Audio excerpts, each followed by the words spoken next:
Well, hi. Welcome back to Fantasy for the Ages, the show where I and my dad talk about fantasy books and stuff. I'm Zach. I am the son in this particular duo. And I'm Jim. I'm the dad. And we're glad to have you here with us. How have you been, Zach?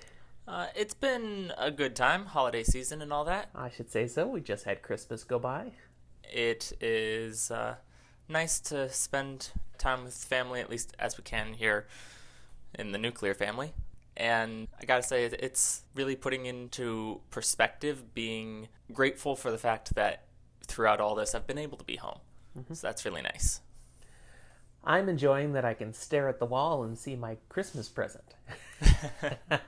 If you are followers of us on social media, you may have noticed on Instagram and Facebook the beautiful map of Randland that Zach got me as a Christmas present. Nice wood etching that is sitting right in front of me as I look at Zach across the room, and I just look past him. Oh, there it is. It's gorgeous. So, Christmas. Enjoyed that present. Thank you very much again. Absolutely. All right. Well, since last episode, I did have success getting another person to start the Wheel of Time. Really? Yeah, my friend Eric. He's also one of our podcast listeners. He's a house painter. So it's perfect to listen on audiobook. That's how he's going through the series, because, he's painting for hours and he's got this great story going on in his head now. He just today got up to the part where the Trollocs have attacked Rand's farm. Okay.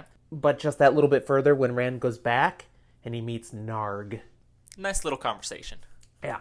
And I told him, and for those of you who have listened to this before, not listened, have read the story before or listened to it before, you know that what I told Eric is true, that this is where it's really going to start to get good.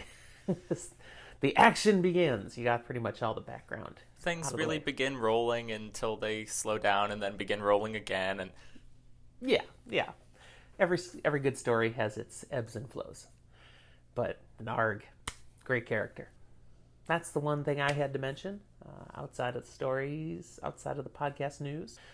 Last episode, we covered fleetingly the first age, and then more comprehensively the second age, the Age of Legends. yes. As a background for the whole Wheel of Time storyline, as we're trying to make this better for people who will want to read the series, to understand what's going on, and also just a good reminiscing for those of you who have read it once, maybe multiple times even, and are choosing to kind of go through it again with us and see what we come up with. So we got through the second age, and really right up to the end of the second age, where they had sealed the bore, and then things went south quickly. Yes. The famous counterstroke. That's right. So today we're going to talk about what happens after that, as we go into as much of the third age as we can manage to get through in this podcast. We'll see how much we actually tackle, or if we have to do multiple episodes just on this. It's a pretty big chunk of time, so we'll see. At the same time, and we've mentioned this in the past, we are a spoiler-style podcast. So we're going to share some things here that if you've never read the series and you don't want to know any of this, you should probably stop. But I would also say, if you've never read the series, what we're going to talk about gives good context to what you would be reading.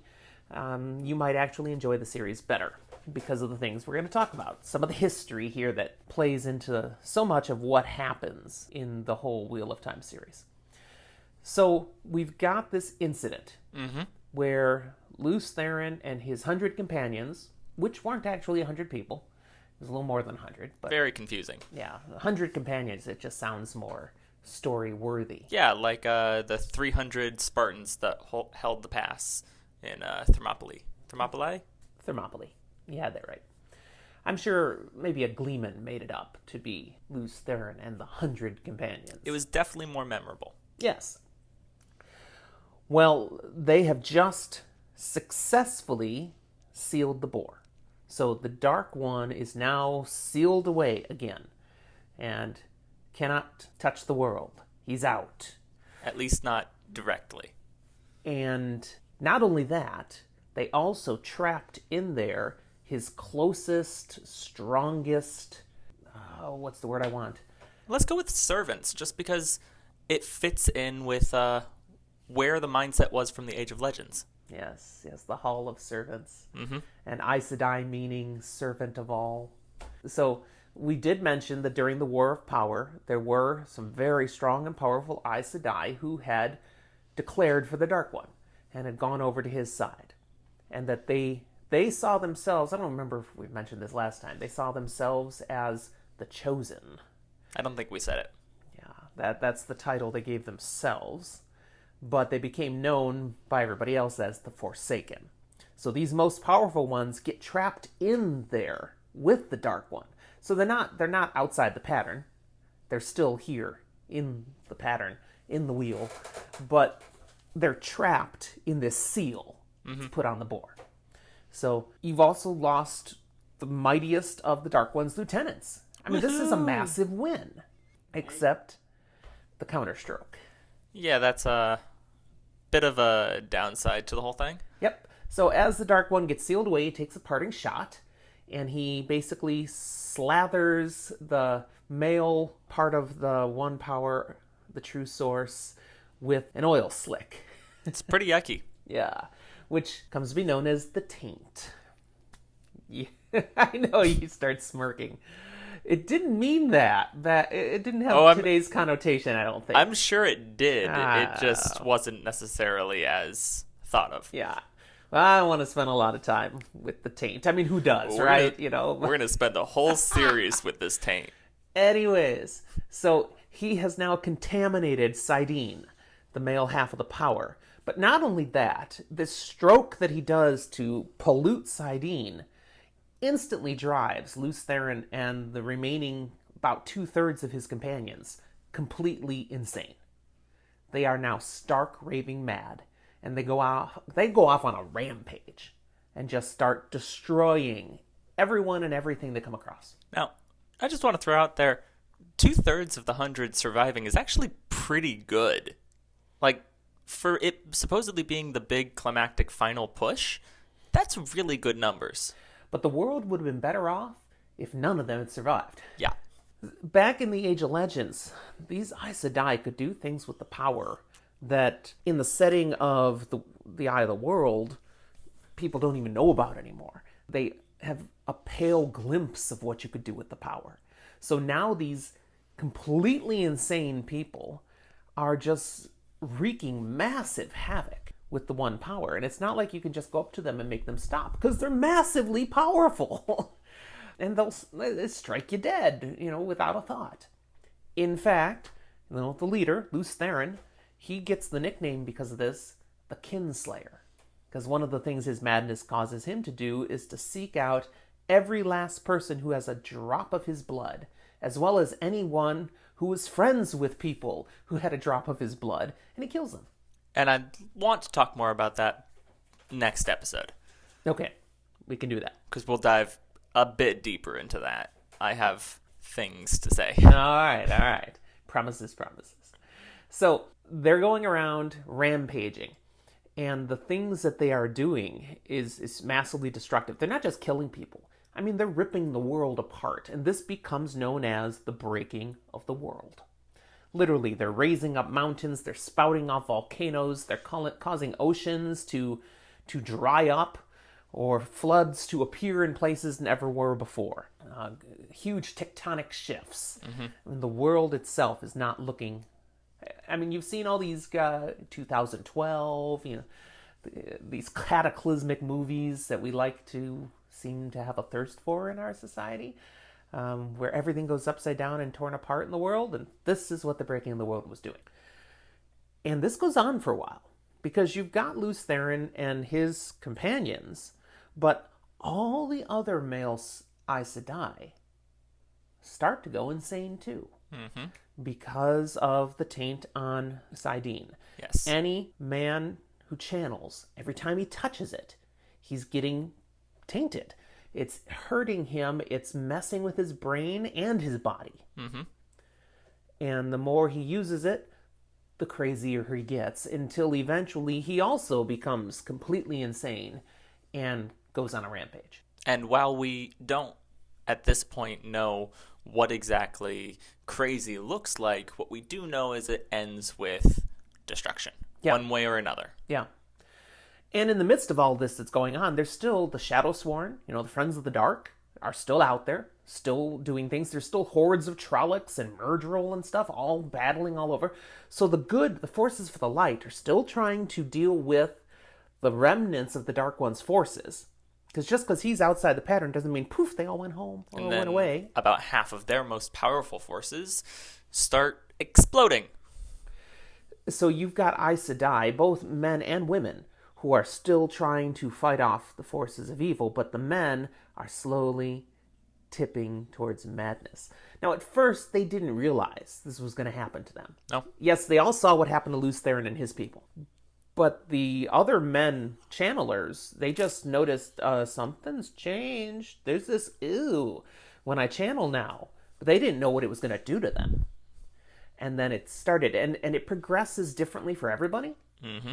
So eventually some of them start acting a little weird, and then start doing things, and then some of them start getting sick. And it takes a few months, I don't know, maybe even a few years before the men all realize that they are all going to suffer this fate now.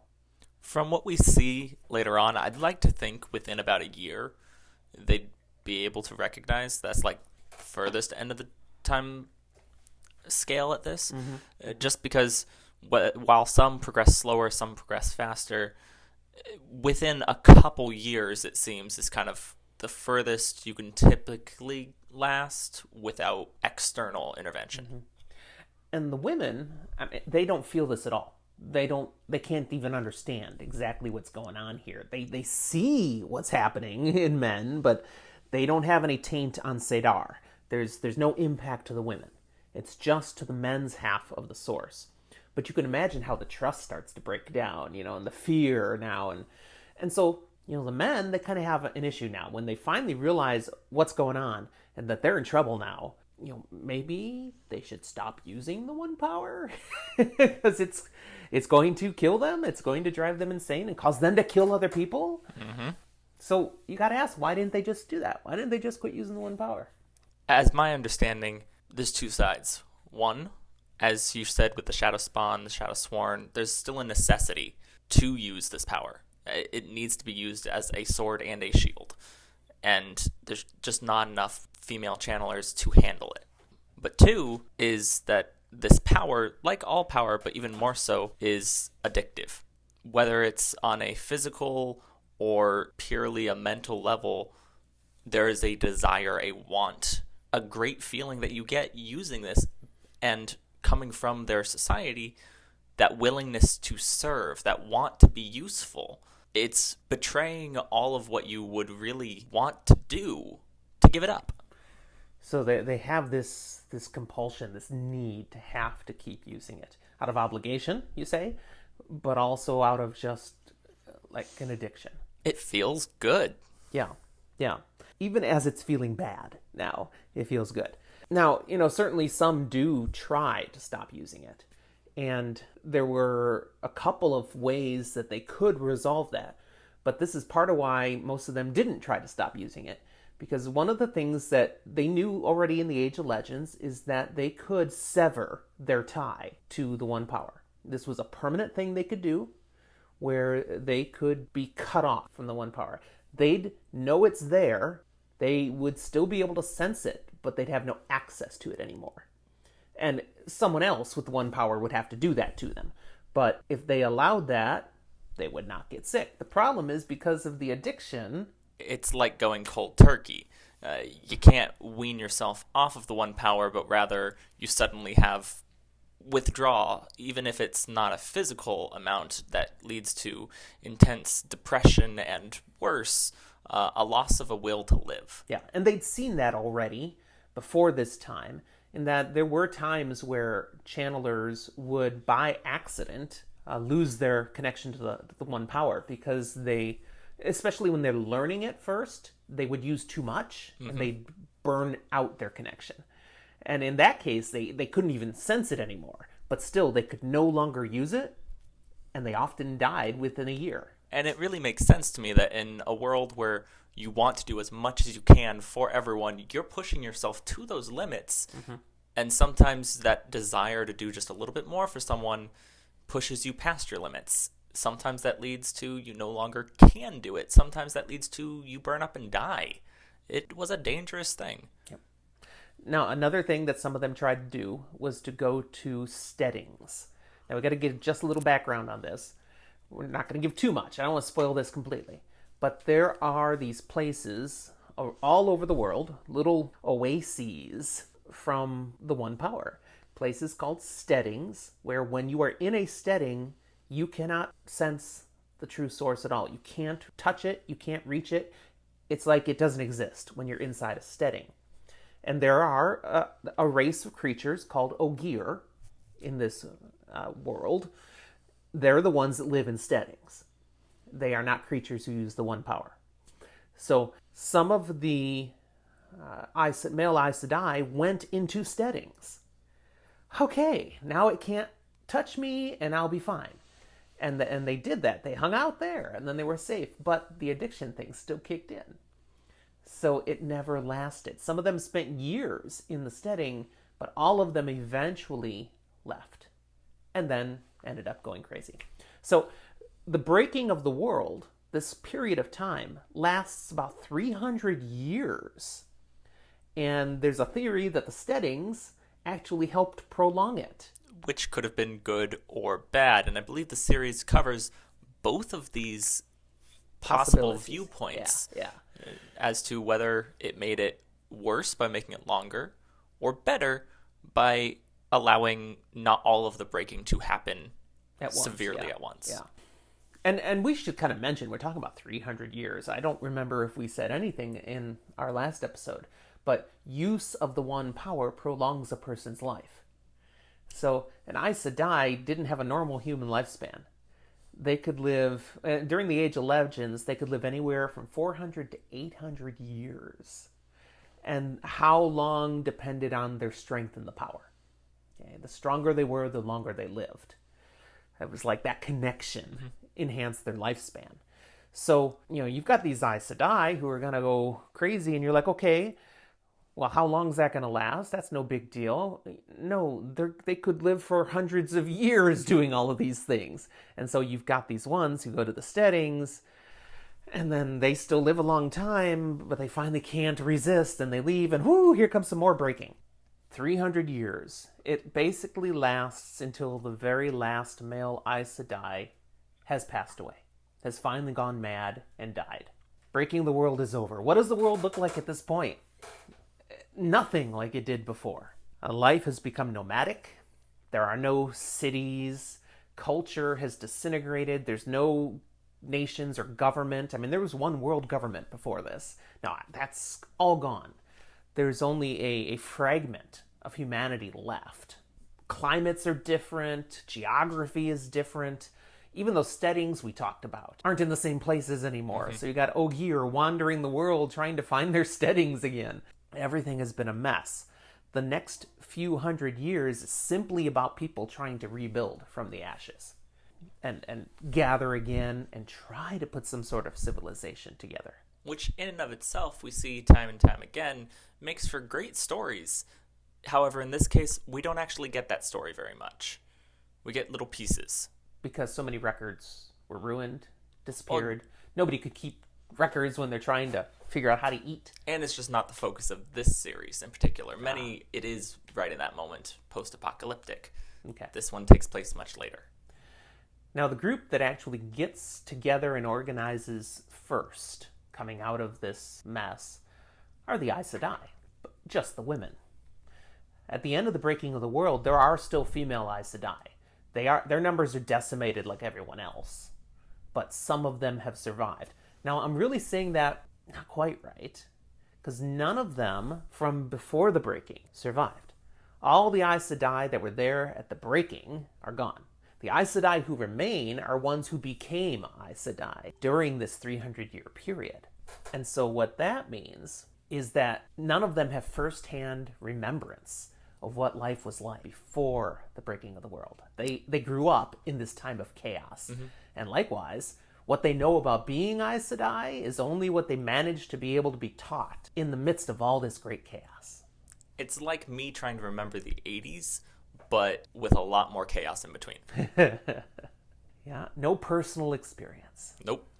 So those who are left, these Aes Sedai women, scattered all over the place, they start gathering together for mutual benefit, for survival, for perhaps learning to help other women who, because even now there are women still showing up suddenly. Hey, I can channel.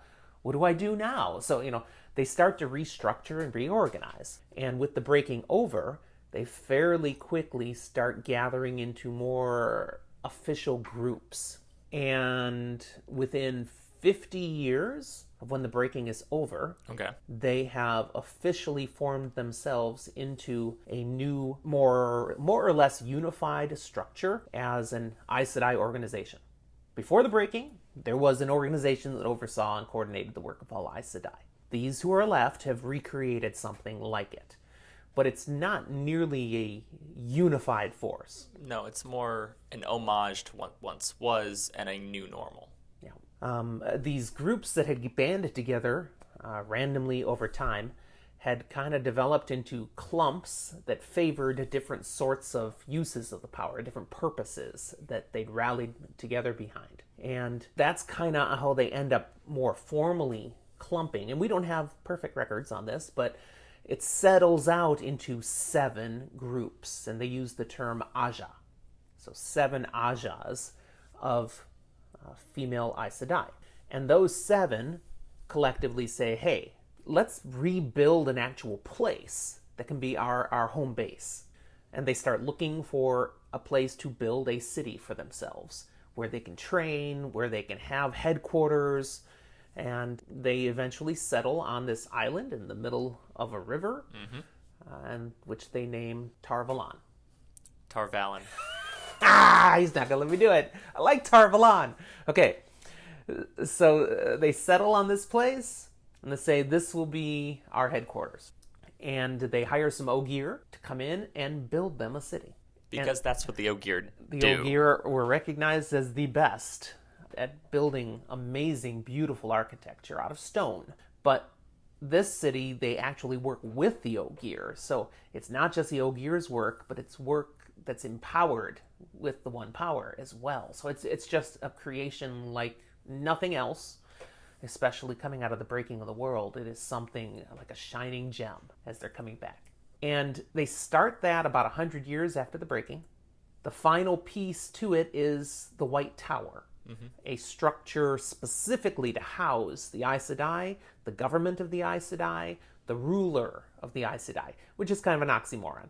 But the Aes Sedai has the 7 Ajas, and the 7 Ajas select one person to be the head of all of it, of all Ajas and none, which they call the Amerlin seat, or sometimes just the Amerlin. Or Say the that again? Amerlin. See, I'm going back to how I used to say things. So the Amerlin. Okay. The Amerlin seat and the Amerlin. I say Amerlin, but it's a thing. I don't know which way I'm supposed to say these things. All right, so the Amerlin is now already being talked about when they pick Tar-Valon as their location. And they talk about the White Tower as their headquarters, even before they build the White Tower.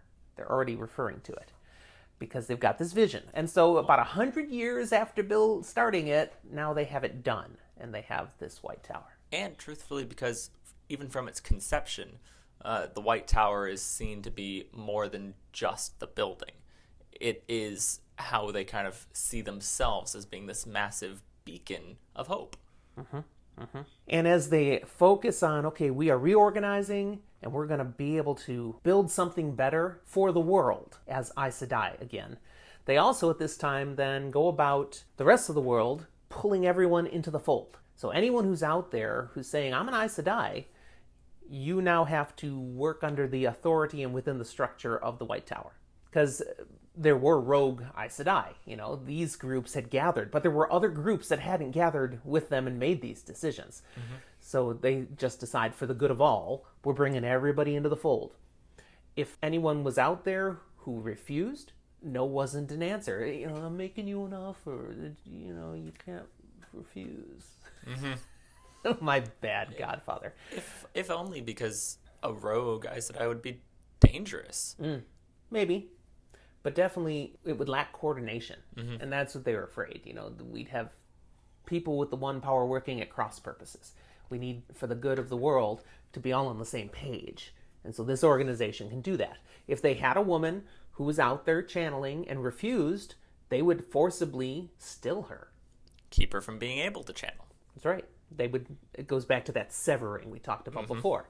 They actually got one of those larger groups of women who hadn't joined them, took them all captive, and said, you need to join us, recognize the authority of the Amerlin seat, or we're going to stop you. And they said, no. And they stilled the leader. And the rest said, where do we sign? Yeah. And that was it, And pretty much everybody fell in line. There were other women out there who didn't touch the one power, but were saying they were Aes Sedai. They squashed that pretty severely, too. And while I understand the necessity for this, it again makes me uncomfortable. Because they're bullying people.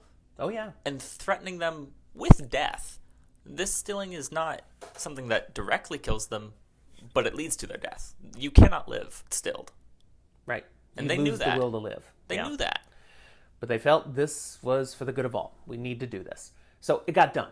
Okay.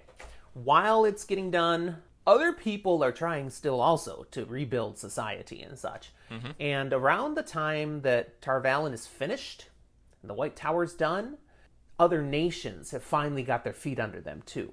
And something called the Compact of 10 Nations is signed right around this same time.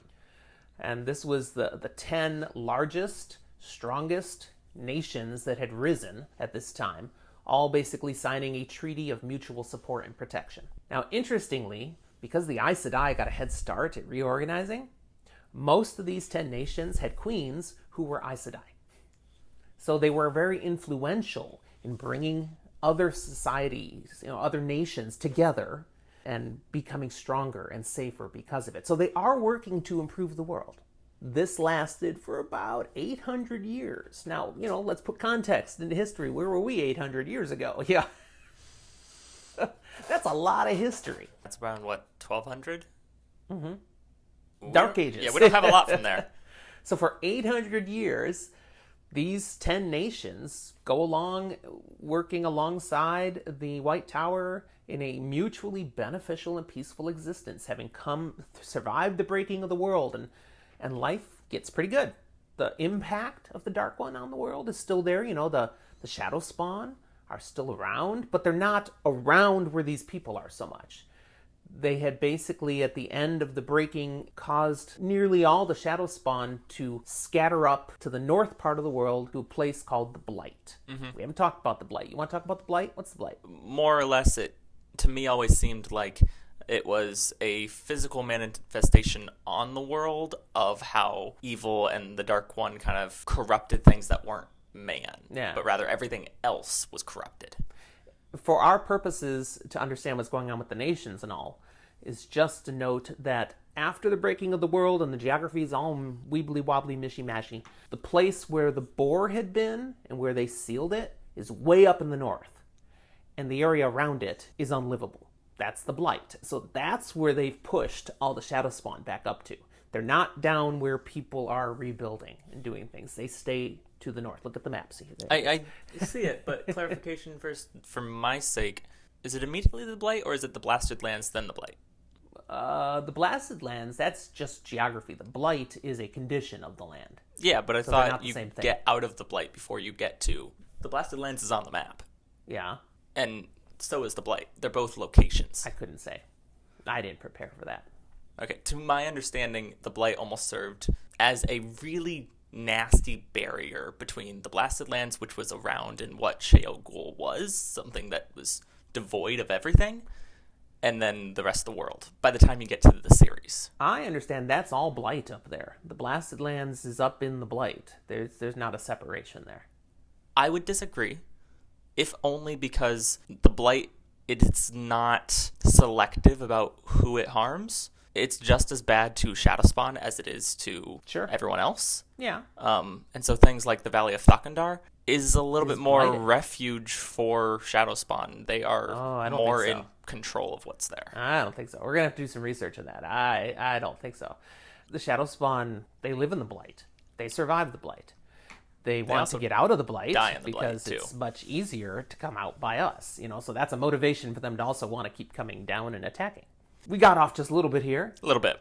But I'll jump back. 800 years, things have been going well, and then, I don't know, maybe the Trollocs got sick of the Blight.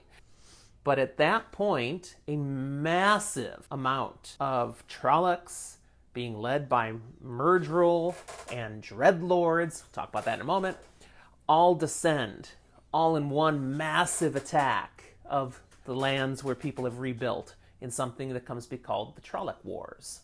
Now it's plural, because it's not one war. How long does it last? 350 years of battles. So you've got whole generations of people who live and die without knowing anything other than the Trolloc Wars. Mm-hmm. Okay? And, the Trollocs have all been up there for all this time, and suddenly here they come, and they wreak havoc. They destroy everything they can. They kill anyone they can. Trollocs like to eat people, so they're farming anyone they can. Yeah. And so it's, Trollocs was the massive majority of what came down, because even back in the War of Shadow, they were the army. Trollocs breed, and they breed frequently. I understand they enjoy to breed. Yes. It's the male Trollocs that fight, but there are female Trollocs, but all they do is pump out more Trollocs. That's what their purpose is. The breeding pens. They are breeding stock. And so you've got lots of Trollocs constantly coming. And every now and then they kick out a Myrddraal, who's smarter and can control the Trollocs. But there's also dark friends working for them and leading these hordes. You've got humans and even human armies working for the dark, fighting alongside the Trollocs. And the ultimate of the humans that are fighting in this are the Dreadlords. Those are humans who can channel, who are leading armies, just like back in the War of Power. Mm-hmm. Some of them are women, so they could be Aes Sedai who turn to the dark. For one reason or another. They could be some of those women who knew that they're going to be forced to bow to the Amyrlin and they don't want to, so they go to the dark. But secret societies of dark Aes Sedai. And some of them are male Aes Sedai who aren't insane. When a man develops the ability to channel, Aes Sedai have been finding them and severing them for the sake of the world, but also for the man's protection. Because any man, as we know from the Breaking the World, any man who can touch Saidin is going to go insane and wreak horrible havoc, as well as physically just fall apart. It's a horrible death for them after they've done so much damage. So they're finding them quickly, and they're severing them, but again, they lose the will to live usually, and are dead anyways within a year. If they turn to the Dark One can shield them. And I don't know exactly how that works, but they get the ability to still channel without going insane. It always seemed to me, though, that it is an offered option, not always, like it's a promise, but it's not always immediately granted, nor does it cure, like if they already started going mad necessarily. It's more of a, while you're doing this, I might keep you sane. But, I can understand the allure. Mm-hmm. Okay, I'm going to die horribly, or I'm going to be gentled and die horribly, miserably. Or I could go fight for the dark and use the power, woohoo, all I want. This addictive, amazing, yeah, okay. And maybe if we win, I can rule the world too. That'd be cool. Maybe even become immortal. One of the things the Dark One used to promise his followers. So, you've got these Dreadlords coming down with the Trollocs too. For 300 years, there's on and off battles going on. These 10 nations and the Aes Sedai all working to defeat the Trollocs, the Trolloc hordes, to battle them. At first, they're losing badly, but they get smarter. They figure out ways that they can battle these Trollocs. One of them being discovering if they can kill the Myrddraal, a whole bunch of Trollocs will just die because they were linked to the Myrddraal. Ooh, that's a good one. But just better battle tactics, too. They start figuring out ways they can use their armies, their forces. And it takes a long time. But I said that this thing lasts for 350 years. It's 300 years of just on and off fighting and losing and winning once in a while, but mostly losing, and then they finally manage to overcome the Trollocs. And it's still 50 more years of pushing them back. Exactly, a slow retreat as they're shoved back to the Blight, but their primary forces have been defeated. And thus ends the Trolloc Wars. What's left? Well, the nations have been devastated. Of those 10 nations, only 5 are still there at the end of the Trolloc Wars. 50%. Yeah, but those 5 have been so devastated, their numbers are so low, that over the next few decades, they collapse too. Within another 100 years, there is no power remaining from before the Trolloc Wars, except the White Tower. The Aes Sedai remain. Everything else has been replaced with new nations, new power structures, and we move on for more time. So we've got about another 800 years after this is all settled out and a little rebuilding again, where it's not as good as it had been under the Compact of 10 Nations, but it's gotten okay again. You've got a lot more nations now, not just these 10 key ones. You've got a whole bunch of smaller nations scattered all over, and for about 800 years, things are fairly prosperous and safe. Now, correct me if I'm wrong, because I very well could be, but in these relatively safe 800 years, that's really more of a safe from, like, shadow spawn for 800 years. There is, in this time, a lot more squabble between nations as they're politics, growing up. There's squabbling, there's border disputes, There's battles occasionally even. But there's like no World War II. You know, there's nothing of a grand scale happening. The common farmer in his field is mostly going about his day and doing all right. Relatively peaceful. At the end of that 800-year period, 2 guys are born and then go on to do things that changes the face of the world again. One of them, Artur Pendrag Tanrial. He's a prince of one of those little countries, Shandal, or Shandale. No idea. I'm not sure either. I don't speak Shandalan. He is the prince of one of these nations, and he becomes king at the age of 27. He became king rather young because his parents both die that year from a plague that just sweeps across the world. Just, a virus. We get these, we understand. But this one wipes out 10% of the world's population. Which is nothing to scoff at. No, 1 in every 10 people die, and his parents were among them. So suddenly he's king. In that same chaos that having so many people die occurs, there's another man, different nation, kind of partway across the world from where Artur is, named Gwyer Amalasan. Now, Gwyer Amalasan is a very charismatic, nice individual, well-respected. People like him. He's highly intelligent. He's actually pretty good as a military leader, too. He just happens to be able to channel and is in position when all these other people die to say, I'm going to step into the power void, and declares himself the Dragon Reborn. Which, if we have not covered last episode, would be a reincarnation, if you will, of Lews Therin. Yes. And something we haven't touched on, we're not going too much here, but as you work your way through the series, you hear about the prophecies of the dragon. Okay, there are various different prophecies talking about the dragon will return. And the dragon being Lews Therin, and at his time, that was a really great thing. He was the dragon. It was his banner, his symbol, but of course the dragon went insane and destroyed the world. So became kinslayer and breaking up the world, so not so good. But the prophecies say that the dragon returning is necessary, actually, and will lead to the Dark One finally being ultimately defeated, not just sealed away. So it's a necessary thing that has to happen, but when it happens, it's going to be chaos. It's going to be very hard for everybody again. And will possibly destroy the world. Yeah, so good times. So where Amalasan has declared himself the Dragon Reborn, he's attracting a following, which he goes on to call the Children of the Dragon. They are flocking to him, and he takes over the nation where he was born fairly quickly. But in less than a year, he's also taken over the nations to the north and the south. Again, these are fairly small nations, but he just kind of takes them over. And he's taking over these nations partly through military campaigns, but partly through just the common people going, we like him. We're with him, and overthrowing their own rulers, refusing to fight for their own governments. So things are falling. Within the next 3 years, he's taken over 8 more nations. He's just expanding. Now, what's going on when this is happening? The other nations are taking note. The Aes Sedai are taking note. They're like, we should do something about this.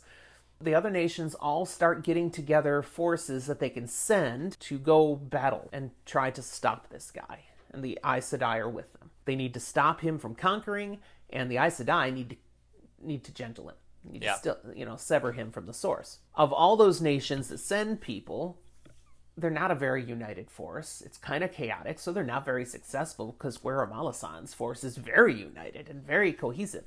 But there's one person who rises kind of as the cream of the crop, and that's Artur Pendrag, who during these battles and the way he leads things gets a nickname.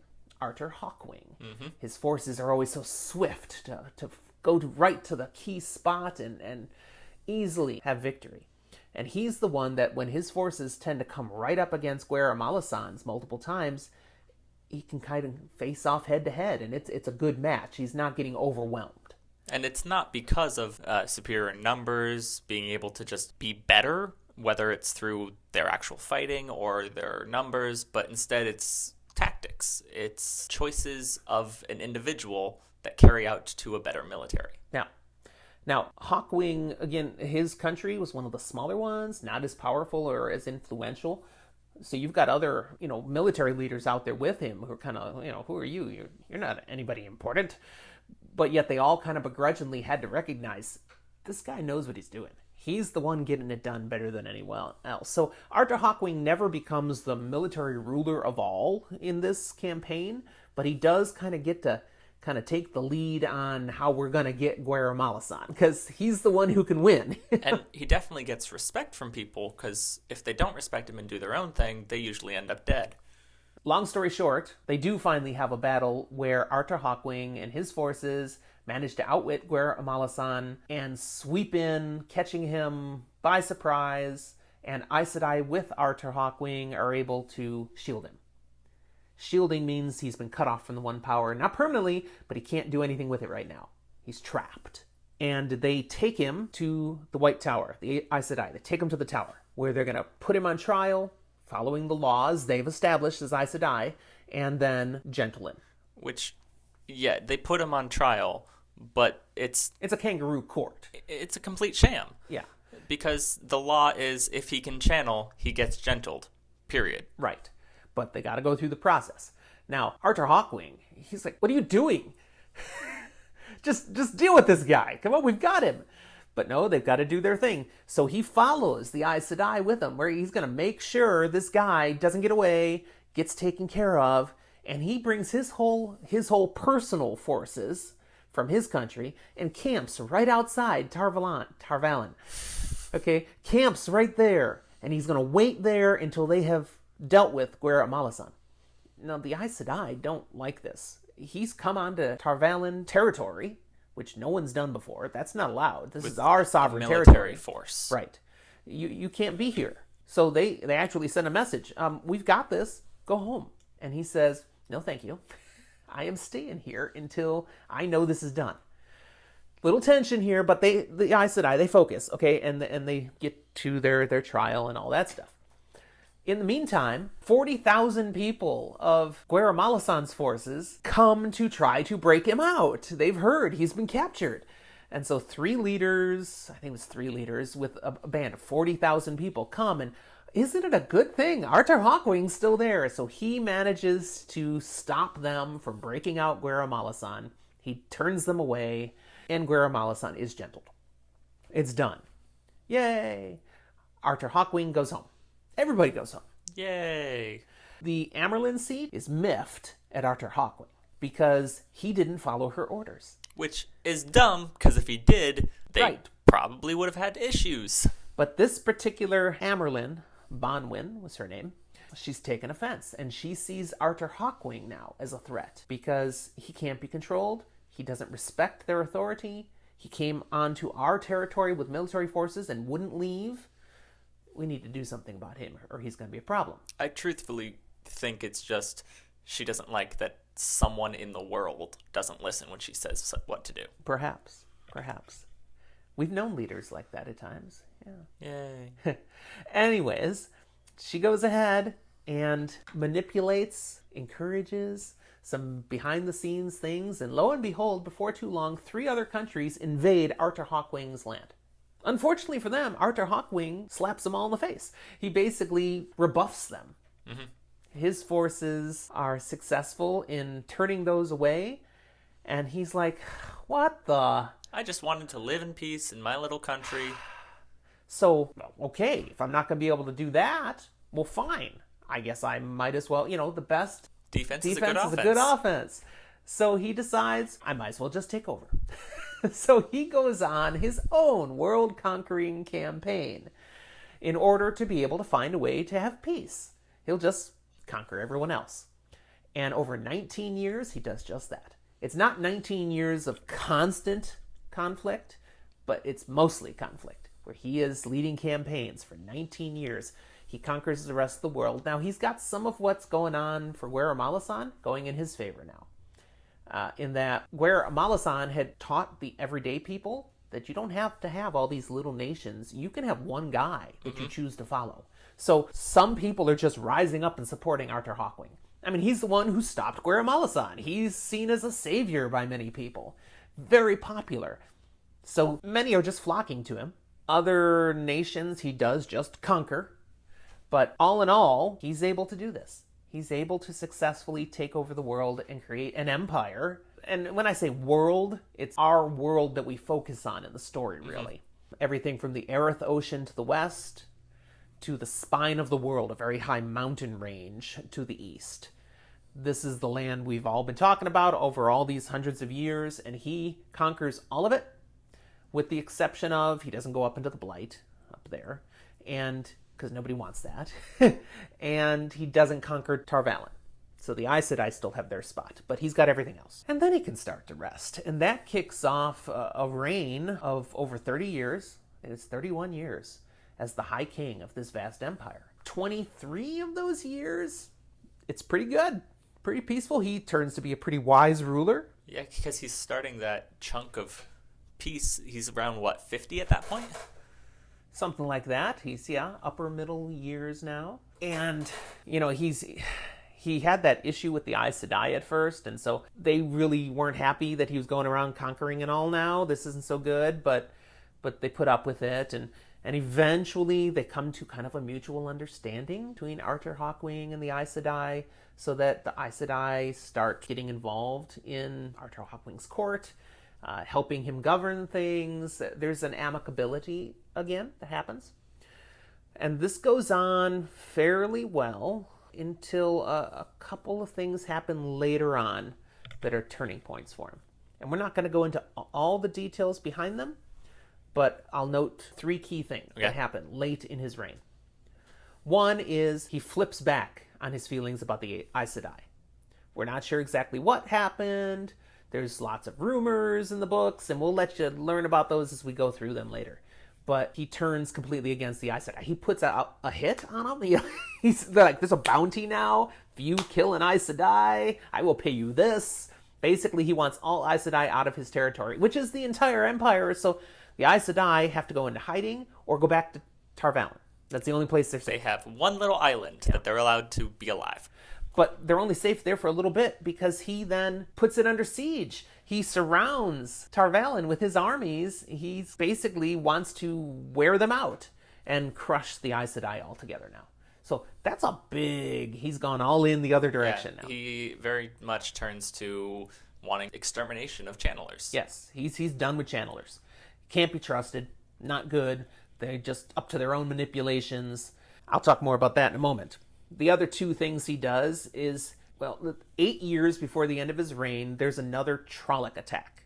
Another big blast of Trollocs that come down. Now, Arthur Hawkwing, military genius, has control of the whole continent, so he's able to push them back.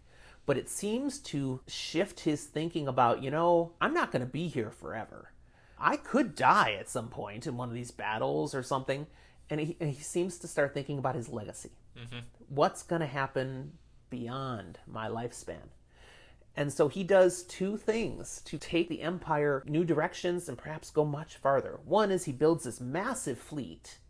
I think the books say 2,000 ships. And under the leadership of his son, sends them west across the ocean to discover new lands. Because there are rumors there's land over there too. And go and conquer. We never hear from them again. Or at least Hawkwing never hears from them again. Yeah, spoilers. Okay.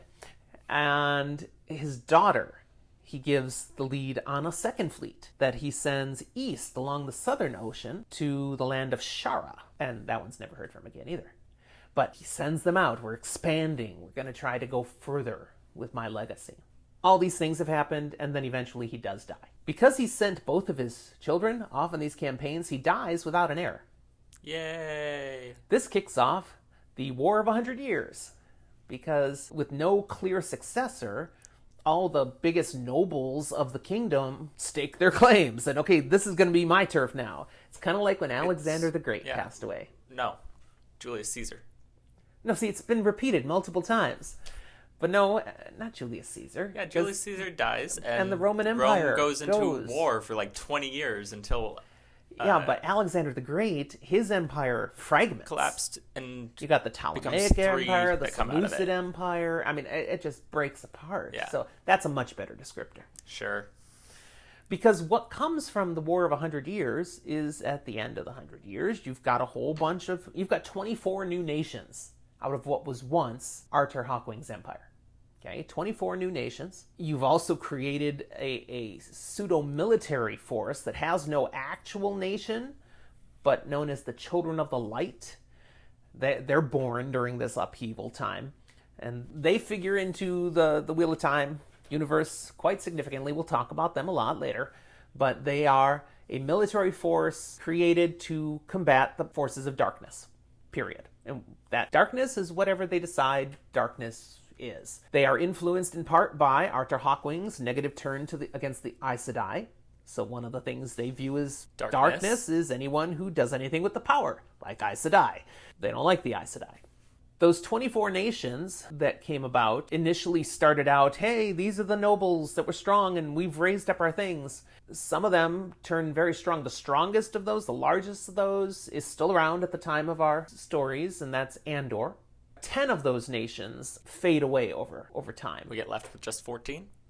Correct. At the time of our stories, there's only 14 nations now. Those 10, one of them was absorbed by the Blight. Because the Blight is slowly growing during this time. We're not going to talk about why. We'll get to that later.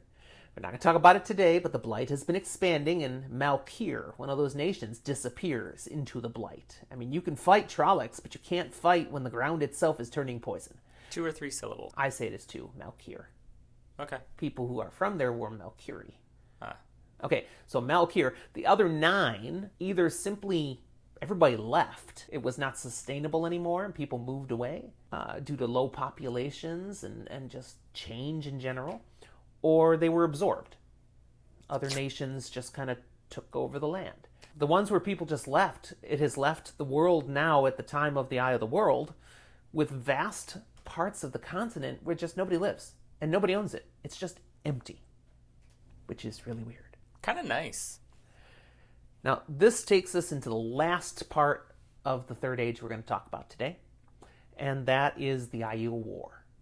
Now, we haven't talked about the Aiel up to this point. We did talk about them back in the Age of Legends. Back on Daishane Aiel. This is something different. These aren't those servants of the Aes Sedai. The Aiel in the Third Age are a warrior race that live on the other side, the east side of the Spine of the World Mountains. And they pretty much keep to themselves. And in fact, they want to keep to themselves. If you try to go over there... they systematically pick you off and often let their home do it for you, living in the massive desert that they treat almost like Russia, retreating and letting the element kill you. It's called the Aiel Waste. It's very inhospitable. There's not a lot of water. No. The Aiel know where the water is, but nobody else can find it. So most people don't want to go there much anyways. If you did try to go there with a military force, you wouldn't even be able to fight the Aiel, because they just hide. They like you said, they let the land do it for them, so they pretty much get left alone.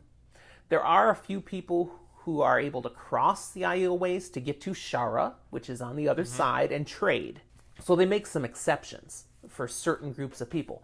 One of those groups that they make exceptions for were the people of the nation of Cairhien, or Cairhien. I think I'm going to say Cairhien. Okay. Cairhien is the nation closest to the Aiel Waste. It's right up against the spine of the world. And for a period of almost 500 years, starting about 450 years after Arthur Hawkwing and the founding of Cairhien as a nation, the Aiel came over to visit and gave them a gift. They gave them a sapling, a cutting from their famed tree, a tree famed in legend, Avendasora. Avendasora is a descendant of a Korra tree, which was something that had special properties back in the Age of Legends. The Aiel have this tree, and they bring a cutting of it to the people of Cairhien. Which isn't just a, oh, yeah, you have a branch, but rather allows a new tree to grow. Right. So it grows, and it grows into a tree. You want to say the name here? How would you say the name of that tree? Is that really what it is? Yep. Wow, that's not what I've heard. Avendoraldera? That sounds pretty good. Avendoraldera. I like that. Avendoraldera. So they've got this tree. The Cairhenians don't really know why the Aiel gave them this tree, but great, thank you. And they give them rights to pass freely through the waste anytime they want, which makes Cairhien very rich because they're the one nation that can freely go over and trade with the Sharans and bring stuff back. Very awesome. The Aiel won't mess with them. And it's kind of funny because the Aiel have their reasons for doing this, but the Cairhien have no idea why. Yeah, and we're not going to spoil that one yet. We'll save that for another time. After about 400 years of enjoying this, the king of Cairhien at that time, King Layman, what a great name. It's pretty lame. What a great name. He decides... Laman, I think. I like Layman, but I think it is Laman. Anyways, he decides to cut down Avendoraldera.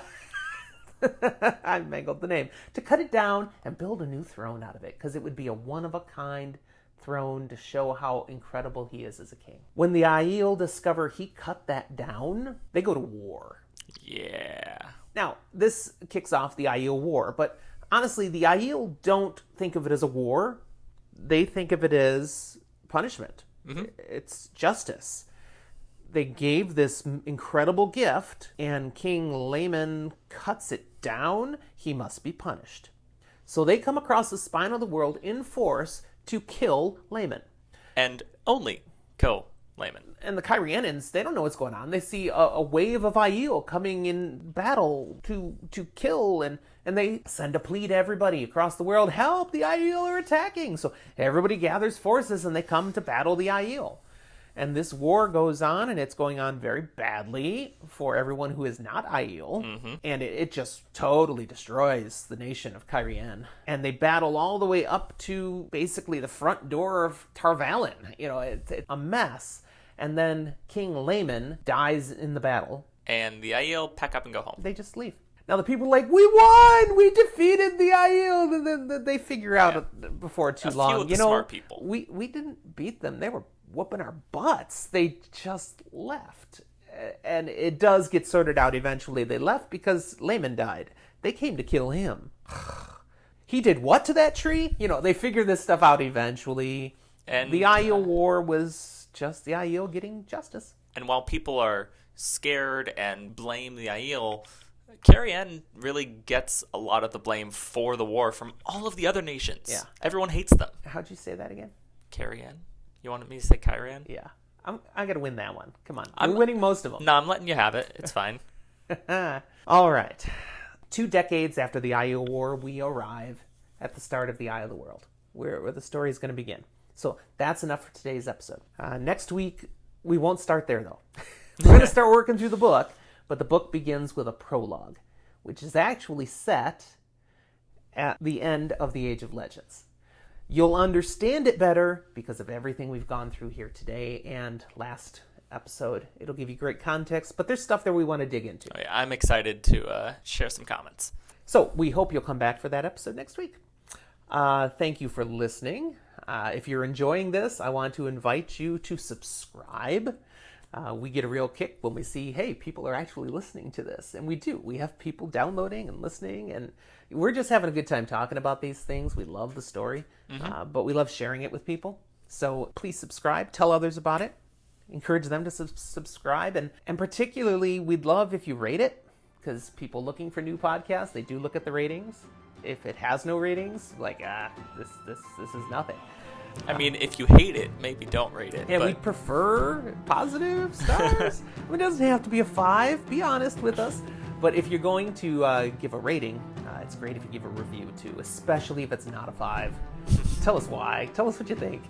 Okay, so we'd appreciate that. We invite you to do that. I think Apple Podcasts is the only one that you can actually go on and do. Maybe Google Podcasts you can rate and review too. I don't know. But we're on all of those things. You can find us anywhere. And of course, we invite you to join us on social media. Facebook, Twitter, Instagram, even our Discord. Yeah. Join us on any of those places. Just look for Fantasy for the Ages. And in the show notes here, I'll have links to all of those. So whatever one of those you want, you can do that.